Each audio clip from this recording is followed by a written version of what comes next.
तव कथामृतं तप्तजीवनं कविभिरीडितं कल्मषापहं श्रवणमंगलं श्रीमदाततं भुवि गृह्णन्ति ये भूरिदा जनाः। श्री श्री रामकृष्ण कथामृत। पुरुष प्रकृति विवेक योग राधाकृष्ण सेमाने किए? आद्याशक्ति वेदांत बागीश दयानंद सरस्वती कर्नेल अलकट सुरेंद्र नारायण। एथर ठाकुर श्रीरामकृष्ण पदचारण करुछंती। केतेबेले घर भितरे, केतेबेले घरर दक्षिण दिगर बारंडारे, केतेबेले घरर पश्चिम दिग गलाकार बारंडारे ठिया होई गंगा दर्शन करुछंती। किछि क्षण परे पुणी छट खट उपरे बसिले। बेल 3टा बाजी जाइछि।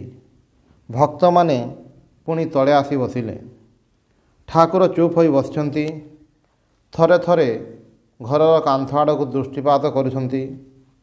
कांथरे अनेक गुड़िए फोटो अछि। ठाकुरंक बाँ दिगरे श्री श्री वीणापाणींकर फोटो। एहार किछि दूररे निताई गौर भक्तंक संगरे कीर्तन करुछंती। ठाकुरंक सम्मुखरे ध्रुव प्रह्लादंक छवि और माँ कालींक छवि। ठाकुरंक डाहाण दिगरे कांथ उपरे राजराजेश्वरी छवि। पछ कांथरे जीशुंकर छवि रही। पीटर बुड़ी जाउछंती, जीशु उठाउछंती। ठाकुर हठात मास्टरंकु कहउछंती, देख साधु सन्यासींक मुह देखि उठिबा भल।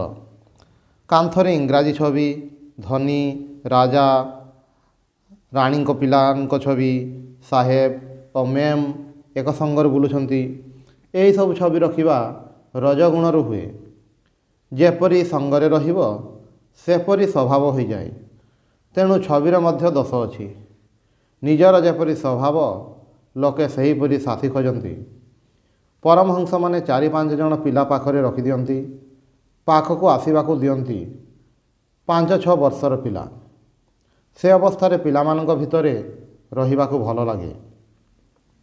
पिलामाने सत्व रज तम कौनसी गुणर बस नुहंती।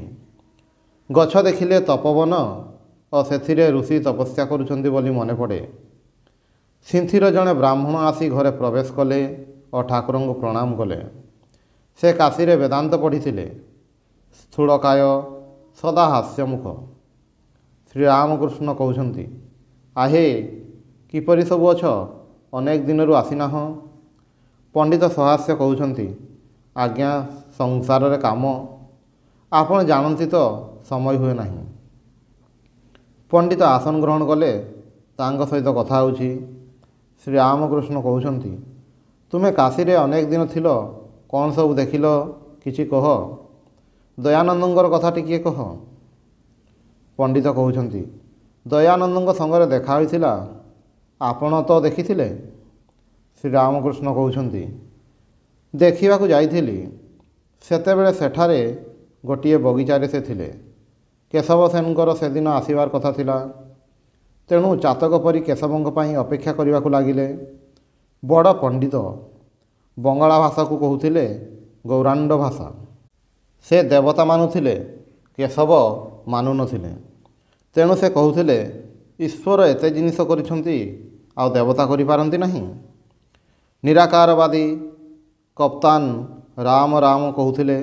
सेथिरे से कहिले, यह अपेक्षा संदेश संदेश कह। पंडित कहिले, काशीरे दयानंदंकर संगरे पंडित मानंकर खूब विचार हैला। शेषरे समस्ते एक पक्षरे आउ से निज अन्य पक्षरे। तापरे एपरी करी पकाइले जे बरं पड़ाई गले रक्षा।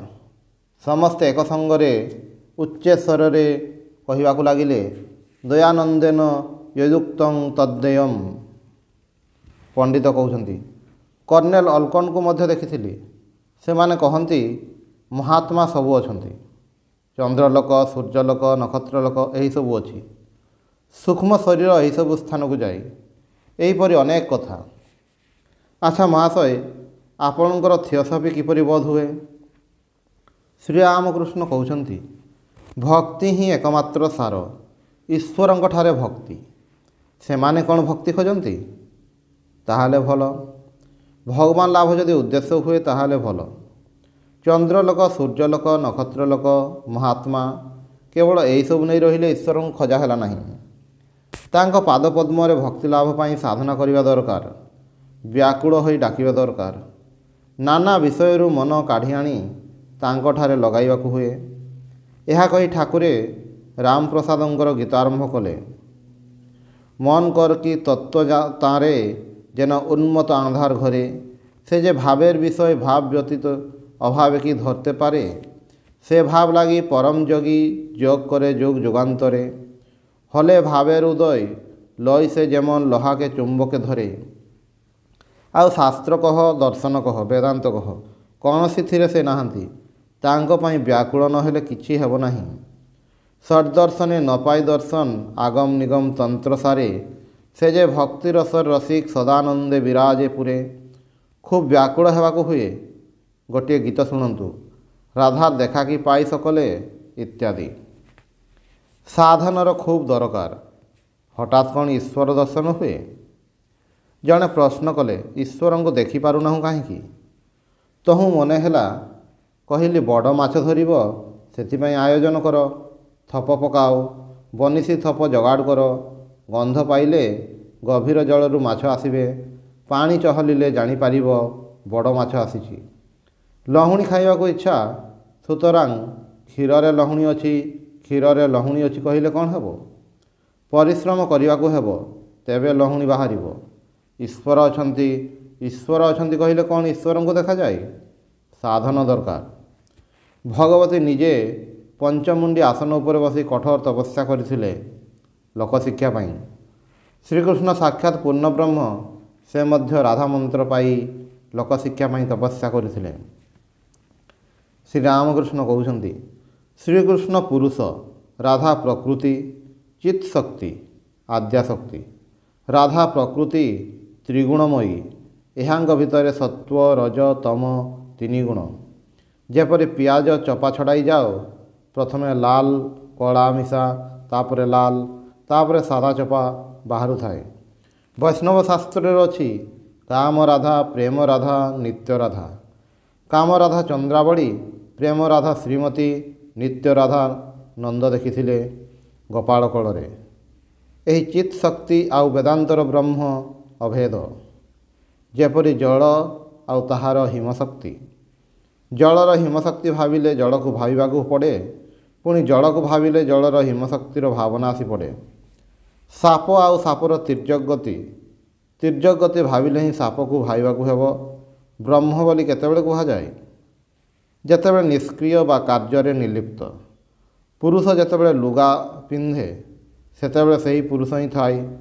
ଥିଲା ଦିଗମ୍ବର, ହେଲା ସାମ୍ବର, ପୁଣି ହେବ ଦିଗମ୍ବର। ସାପ ଭିତରେ ବିଷ ଅଛି, ସାପର କିଛି କ୍ଷତି ହୁଏ ନାହିଁ। ଯାହାକୁ କାମୁଡ଼ିବ ତା ପକ୍ଷରେ ବିଷ। ବ୍ରହ୍ମ ନିଜେ ନିର୍ଲିପ୍ତ। ଯେଉଁଠାରେ ନାମ ରୂପ, ସେଇଠାରେ ହିଁ ଐଶ୍ୱର୍ଯ୍ୟ। ସୀତା ହନୁମାନଙ୍କୁ କହିଥିଲେ, ବତ୍ସ, ମୁଁ ହିଁ କେବଳ ଏକ ରୂପରେ ରାମ, ଏକ ରୂପରେ ସୀତା ହୋଇଛି। ଏକ ରୂପରେ ଇନ୍ଦ୍ର, ଏକ ରୂପରେ ଇନ୍ଦ୍ରାଣୀ। ଏକ ରୂପରେ ବ୍ରହ୍ମା, ଏକ ରୂପରେ ବ୍ରହ୍ମାଣୀ। ଏକ ରୂପରେ ରୁଦ୍ର, ଏକ ରୂପରେ ରୁଦ୍ରାଣୀ ହୋଇଛି। ନାମ ରୂପ ଯାହା ଅଛି, ସବୁ ଚିତ୍ ଶକ୍ତିର ଐଶ୍ୱର୍ଯ୍ୟ। ସମସ୍ତ ହିଁ ଚିତ୍ ଶକ୍ତିର ଐଶ୍ୱର୍ଯ୍ୟ। ଏପରିକି ଧ୍ୟାନ ଧ୍ୟାତା ପର୍ଯ୍ୟନ୍ତ। ମୁଁ ଧ୍ୟାନ କରୁଛି, ଯେତେ କ୍ଷଣ ଏହି ବୋଧ ରହିଛି, ସେତେ କ୍ଷଣ ତାଙ୍କରି ଇଲାକାରେ ଅଛି। ମାଷ୍ଟରଙ୍କ ପ୍ରତି ଏଗୁଡ଼ିକ ଧାରଣ କର। ବେଦ ପୁରାଣ ଶୁଣିବାକୁ ହୁଏ। ଏସବୁଥିରେ ଯାହା କୁହାଯାଇଛି, ସେସବୁ କରିବାକୁ ହୁଏ। ପଣ୍ଡିତଙ୍କ ପ୍ରତି ମଝିରେ ମଝିରେ ସାଧୁସଙ୍ଗ ଭଲ। ମନୁଷ୍ୟର ରୋଗ ଲାଗି ରହିଛି, ସାଧୁସଙ୍ଗ ଦ୍ୱାରା ଅନେକ ଉପଶମ ହୁଏ। ମୁଁ ଓ ମୋର, ଏହାର ନାମ ହିଁ ଠିକ୍ ଜ୍ଞାନ। ହେ ଈଶ୍ୱର, ତୁମେ ହିଁ ସବୁ କରୁଛ, ଆଉ ତୁମେ ହିଁ ମୋର ଆପଣାର ଲୋକ। ତୁମର ଏହି ସମସ୍ତ ଘରଦ୍ୱାର, ପରିବାର, ଆତ୍ମୀୟ, ବନ୍ଧୁ, ସମସ୍ତ ଜଗତ ସବୁ ତୁମର। ଆଉ ମୁଁ ସବୁ କରୁଛି, ମୁଁ କର୍ତ୍ତା। ମୋର ଘର ଦ୍ୱାର, ପରିବାର, ସ୍ତ୍ରୀ, ପୁତ୍ର, ବନ୍ଧୁ, ବିଷୟ ଏସବୁ ଅଜ୍ଞାନ। ଗୁରୁ ଶିଷ୍ୟକୁ ଏହି କଥା ବୁଝାଉଥିଲେ, ଈଶ୍ୱର ତୁମର ଆପଣାର, ଅନ୍ୟ କେହି ଆପଣାର ନୁହନ୍ତି। ଶିଷ୍ୟ କହିଲେ, ଆଜ୍ଞା ମା ସ୍ତ୍ରୀ ଏମାନେ ତ ଅନେକ ଯତ୍ନ କରନ୍ତି, ନ ଦେଖିଲେ ଅନ୍ଧ ପରି ହୋଇଯାଆନ୍ତି, କେତେ ଭଲ ପାଆନ୍ତି। ଗୁରୁ କହିଲେ, ଏହା ତୁମର ଭୁଲ। ମୁଁ ତୁମକୁ ଦେଖାଇ ଦେଉଛି, କେହି ତୁମର ନୁହନ୍ତି। ଏହି ଔଷଧ ବଟିକା କେତୋଟି ତୁମ ପାଖରେ ରଖିଦିଅ। ତୁମେ ଘରକୁ ଯାଇ ଖାଇଦେଇ ଶୋଇ ରହ। ଲୋକେ ମନେ କରିବେ ଯେ ତୁମର ଦେହତ୍ୟାଗ ହୋଇଯାଇଛି, କିନ୍ତୁ ତୁମର ସବୁ ବାହ୍ୟ ଜ୍ଞାନ ରହିବ। ତୁମେ ସବୁ ଦେଖି ଶୁଣିପାରିବ। ମୁଁ ସେହି ସମୟରେ ଯାଇ ପହଞ୍ଚିବି। ଶିଷ୍ୟଟି ତାହା ହିଁ କଲା। ଘରକୁ ଯାଇ କେତୋଟି ବଟିକା ଖାଇଲା। ଖାଇ ଅଚେତନ ହୋଇ ଶୋଇପଡ଼ି ରହିଲା। ମା ସ୍ତ୍ରୀ ଘରର ସମସ୍ତେ କନ୍ଦାକଟା ଆରମ୍ଭ କଲେ। ଏହି ସମୟରେ ଗୁରୁ କବିରାଜ ବେଶରେ ଆସି ଉପସ୍ଥିତ ହେଲେ। ସମସ୍ତ କଥା ଶୁଣି କହିଲେ, ଆଚ୍ଛା, ଏହାର ଔଷଧ ଅଛି, ପୁଣି ବଞ୍ଚି ଉଠିବ। ତେବେ ଗୋଟିଏ କଥା ଅଛି, ଏହି ଔଷଧ ଆଗେ କେହି ଜଣେ ନିଜର ଲୋକ ଖାଇବ, ତାପରେ ତାହାକୁ ଦିଆଯିବ। ନିଜର ଯେଉଁ ଲୋକ ଏହି ବଟିକା ଖାଇବ ତାହାର କିନ୍ତୁ ମୃତ୍ୟୁ ହେବ। ତେଣୁ ଏଠାରେ ତାହାର ମା କିମ୍ବା ପରିବାର ଏମାନେ ତ ସବୁ ଅଛନ୍ତି। ଜଣେ କେହି ଖାଇବେ, ସନ୍ଦେହ ନାହିଁ। ତାହେଲେ ପୁଅଟି ବଞ୍ଚି ଉଠିବ। ଶିଷ୍ୟ ଏସବୁ ଶୁଣୁଛି। କବିରାଜ ଆଗେ ମାଆକୁ ଡାକିଲେ। ମା କାତର ହୋଇ ଧୂଳିରେ ଗଡ଼ି କାନ୍ଦୁଛି। କବିରାଜ କହିଲେ, ମା ଆଉ କାନ୍ଦିବାକୁ ହେବ ନାହିଁ। ତୁମେ ଏହି ଔଷଧଟି ଖାଅ, ତାହେଲେ ପୁଅଟି ବଞ୍ଚି ଉଠିବ। ତେବେ ତୁମର ଏଥିରେ ମୃତ୍ୟୁ ହେବ। ମା ଔଷଧ ହାତରେ ଧରି ଭାବିଲା। ଅନେକ ଭାବି କାନ୍ଦି କାନ୍ଦି କହିଲା, ବାବା, ମୋର ଆଉ କେତୋଟି ପିଲାପିଲି ଅଛନ୍ତି। ମୁଁ ଗଲେ କ'ଣ ହେବ, ଏଇ କଥା ଭାବୁଛି। କିଏ ଏମାନଙ୍କୁ ଦେଖିବ, ଖୁଆଇବ, ଏମାନଙ୍କ ପାଇଁ ଭାବୁଛି। ତାପରେ ସ୍ତ୍ରୀକୁ ଡାକି ଔଷଧ ଦିଆଗଲା। ସ୍ତ୍ରୀ ମଧ୍ୟ ଖୁବ୍ କାନ୍ଦୁଥିଲା। ହେଲେ ଔଷଧ ହାତରେ ଧରି ସେ ମଧ୍ୟ ଭାବିବାକୁ ଲାଗିଲା। ଶୁଣିଲା ଯେ ଔଷଧ ଖାଇଲେ ମରିବାକୁ ହେବ। ସେତେବେଳେ କାନ୍ଦି କାନ୍ଦି କହିଲା, ଆହେ, ତାଙ୍କର ଯାହା ହେବାର ତାହା ତ ହୋଇଯାଇଛି। ମୋର ଛୋଟ ଛୋଟ ପିଲାଗୁଡ଼ିକଙ୍କ ଅବସ୍ଥା ବର୍ତ୍ତମାନ କ'ଣ ହେବ କହ ଦେଖି। କିଏ ସେମାନଙ୍କୁ ବଞ୍ଚାଇବ? ମୁଁ କିପରି ଏ ଔଷଧ ଖାଇବି? ସେ ଶିଷ୍ୟର ସେତେବେଳକୁ ଔଷଧ ନିଶା ଚାଲିଯାଇଛି। ବୁଝିଲା ଯେ କେହି କାହାର ନୁହନ୍ତି। ଧଡ଼ପଡ଼ ହୋଇ ଉଠି ଗୁରୁଙ୍କ ସହିତ ଚାଲିଗଲା। ଗୁରୁ କହିଲେ, ତୁମର ଆପଣାର କେବଳ ଜଣେ ଈଶ୍ୱର। ସେଥିପାଇଁ ତାଙ୍କ ପାଦପଦ୍ମରେ ଯେପରି ଭକ୍ତି ହେବ, ଯେଉଁଥିରେ ସେହି କେବଳ ମୋର ବୋଲି ମନେ ହେବ, ତାହା ହିଁ କରିବା ଭଲ। ସଂସାର ଦେଖୁଛ 2 ଦିନ ପାଇଁ, ଏବଂ ଏଥିରେ ସାର ବୋଲି କିଛି ନାହିଁ। ପଣ୍ଡିତ ସହାସ୍ୟ କହୁଛନ୍ତି, ଆଜ୍ଞା, ମୁଁ ଏଠାକୁ ଯେଉଁଦିନ ଆସେ ସେଦିନ ମୋର ପୂର୍ଣ୍ଣ ବୈରାଗ୍ୟ ହୁଏ। ଇଚ୍ଛା କରୁଛି ସଂସାର ତ୍ୟାଗ କରି ଚାଲିଯିବି। ଶ୍ରୀରାମକୃଷ୍ଣ କହୁଛନ୍ତି, ନା, ତ୍ୟାଗ କରିବ କାହିଁକି? ନିଜ ମନରେ ତ୍ୟାଗ କରିବ। ସଂସାରରେ ଅନାସକ୍ତ ହୋଇ ରହିବ। ସୁରେନ୍ଦ୍ର ଏଠାରେ ମଝିରେ ମଝିରେ ରାତିରେ ରହିବ ବୋଲି ଗୋଟାଏ ବିଛଣା ଆଣି ରଖିଥିଲା। ଦିନେ 2 ଦିନ ମଧ୍ୟ ଆସିଥିଲା। ତାପରେ ତାହାର ସ୍ତ୍ରୀ କହିଲା, ଦିନବେଳା ଯେଉଁଠାକୁ ଇଚ୍ଛା ସେଠାକୁ ଯାଉ, ରାତିରେ ଘର ବାହାରକୁ ଯାଇପାରିବ ନାହିଁ। ତେଣୁ ସୁରେନ୍ଦ୍ର ଆଉ କ'ଣ କରିବ? ରାତିରେ ରହିବାକୁ ଉପାୟ ନାହିଁ। ଦେଖ, କେବଳ ବିଚାର କଲେ କ'ଣ ହେବ? ତାଙ୍କ ପାଇଁ ବ୍ୟାକୁଳ ହୁଅ, ତାଙ୍କୁ ଭଲ ପାଇବାକୁ ଶିଖ।